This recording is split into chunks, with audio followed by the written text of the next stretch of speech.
Advancement graduate, Ms. Jill Geisler.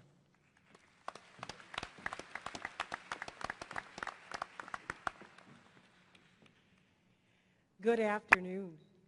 My deepest and most sincere thanks to Dr. Alex Gregory, Dr. Dorothy Bassett, distinguished trustee Mary Adele Krolikowski, Dr. William Spangler, and Father Daniel Walsh for welcoming me on this beautiful day and entrusting me with helping you to make a memory.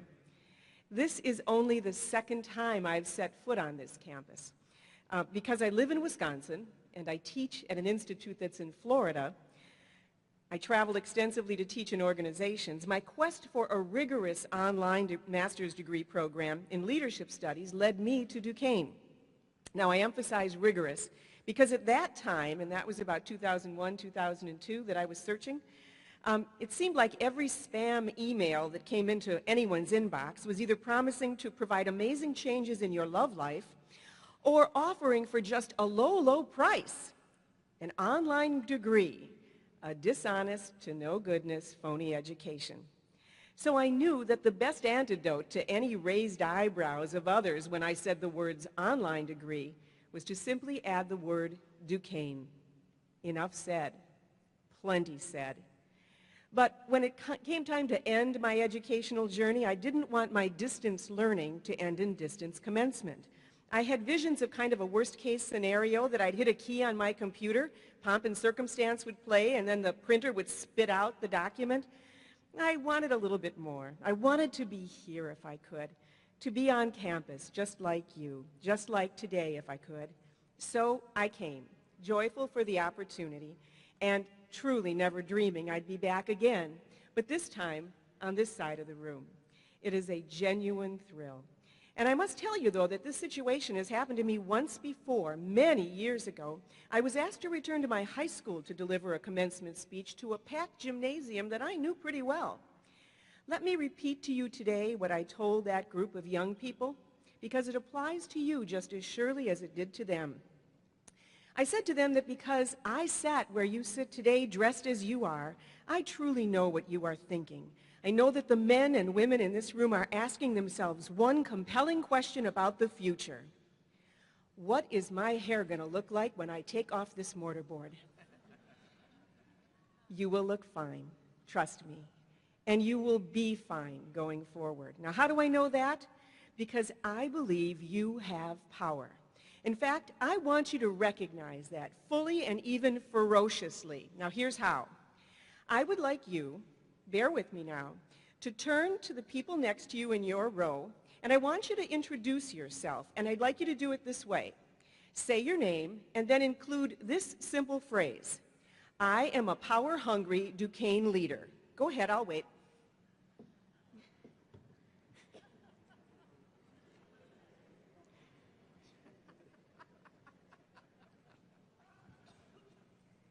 Now, why do we laugh when we say those words? What is it about the term power hungry that makes it kind of uncomfortable and even negative, especially for women, as I note in my book? What's wrong with craving power? Not a thing, provided you use that power in service to important values, enduring values, if you use that power for good. That's why I say today, and I titled this speech, More Power to You. Go for it, earn it, multiply it, share it. But let me be specific. Let me cite 10 powers I wish for you, 10 powers that distinguish the finest of leaders no matter where they live or work, whether they are here or they are watching online, in their homes, in their workplaces, wherever they may be. Here's what I wish you. Number one, I wish you the power of appreciation. I often ask a class of managers, who in here gets too much feedback? And hands rarely, if ever, go up. In fact, my experience is that employees at all levels are starving for feedback. They have bosses who say, if you don't hear from me, assume you're doing a good job. That's like asking people to accept neglect as a compliment. Or they say, I don't praise people for doing what they're supposed to do. And we wonder why some organizations struggle with employee engagement. Now, if I ask that same group of managers, how many have saved a handwritten thank you note from a boss or a coworker or a customer hands always go up. That handwritten note of thanks is treasured often for years to come, and often by people you'd never dream had a sentimental bone in their body. Number 2, I wish you the power of encouragement. Somewhere at this moment, there's a 5K run underway, and runners are trying, maybe for a personal best, or showing support for a cause, or trying to stay healthy, and they're about to near a hill. And some are winded, and some are wondering, what was the wisdom of this adventure? And it's just about then, as they're running, almost out of gas, that there's some band playing right there on the side, probably the theme from Rocky. And then there are people, friends of theirs, poised right there to clap really loud, and they're holding crazy signs like some I've seen that say, they're running out of beer at the finish, hurry up.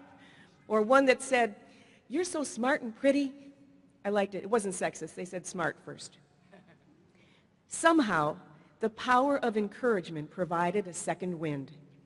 When life and work get challenging, for whom will you provide a second wind? Number 3, I wish you the power of critical thinking. The most important thing my academic career taught me is how much I don't know, and why continuous learning happens through critical thinking. That's why questions are such important tools. It's why assumptions are to be explored before they're embraced.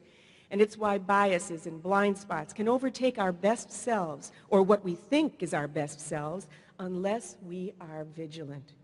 Check sources, check context, challenge generalizations and inference, and have the courage to question, and never lose sight of the core values that guide you. Number 4, I wish you the power of optimism. Emotions, as you know, are contagious. When someone like you, a person of influence, is in the room, people look to you for cues and for clues. We all know people who make the workplace better and brighter just by showing up. They combine realism and pragmatism with hope and a relentlessly positive outlook. And we want to be part of that person's team. I wish you number 5, the power of resilience. Resilience is the space and time between disappointment and recommitment, between sorrow and healing, between offense and forgiveness, between setback and so what, I'll try another way. May your space and time be short and be a sturdy bridge that takes you and those you lead from darkness into light.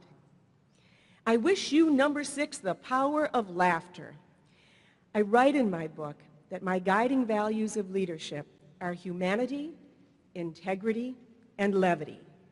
Not cruel or crude, just humor that brings genuine happiness and laughter into teams and relationships. May you have the power to bring smiles to the faces of others and to laugh at yourself.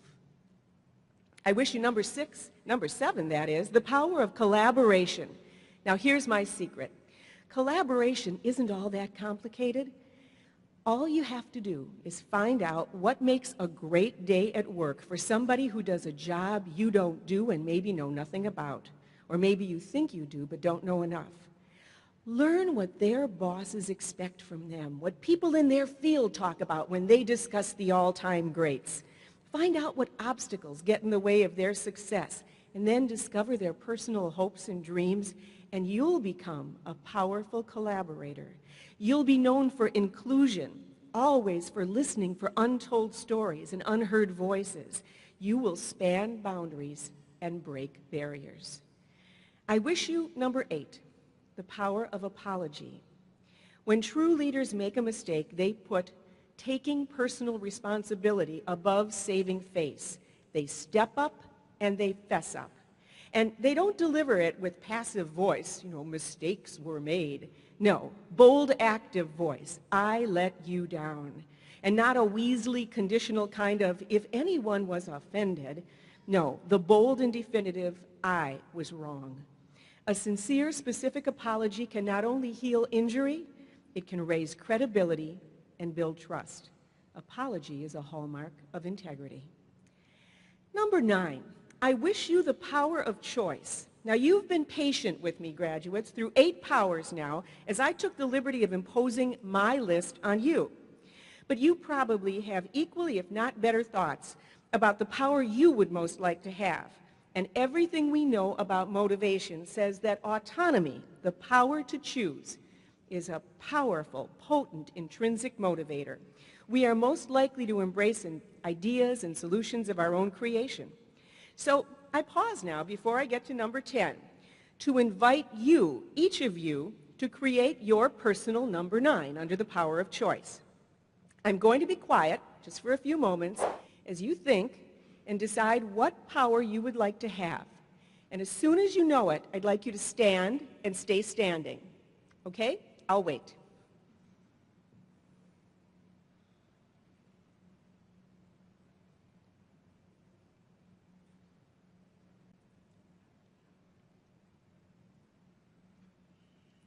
Good. Stay right where you are. Because as you stand proudly here today, I wish you number 10, the power of love. I was tempted to make number 10 the power of inspiration, but on reflection, I chose the power of love. You see, when you think about it, the root of all inspiration, if you look closely, is love. Love of country, love of faith, love of nature, love of one's vocation, and love of people who are dear to us. To inspire is simply to put a beautiful frame around that love so it's on display for all to see and to feel. And that's how I want to leave you today, framed in that love. Now, I know that there are people who would have treasured being here with you today, but for all kinds of reasons, some of loss, some just of distance, they couldn't be here. So I'd like you to each pause again for a moment, close your eyes if you'd like, and see their faces. Feel their love.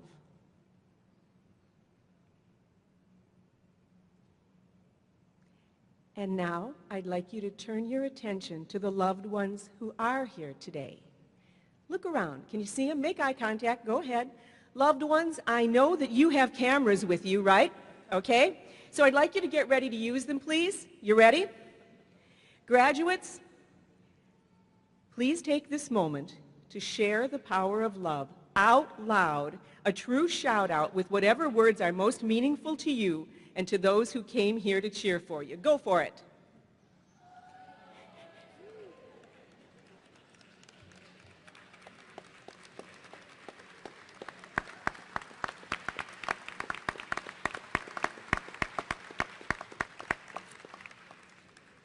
Now you may be seated, all just witnessed power number 11. That was my bonus. The power to make a memory. Never, ever miss the chance to make a memory. So, power-hungry Duquesne graduates, I say more power to you. Go forth, armed with the powers of appreciation, encouragement, critical thinking, optimism, resilience, laughter, collaboration, apology, choice, insert your preferred power here, love, and the making of memories. And let me close with the most simple but powerful words I know. I believe in you. Congratulations.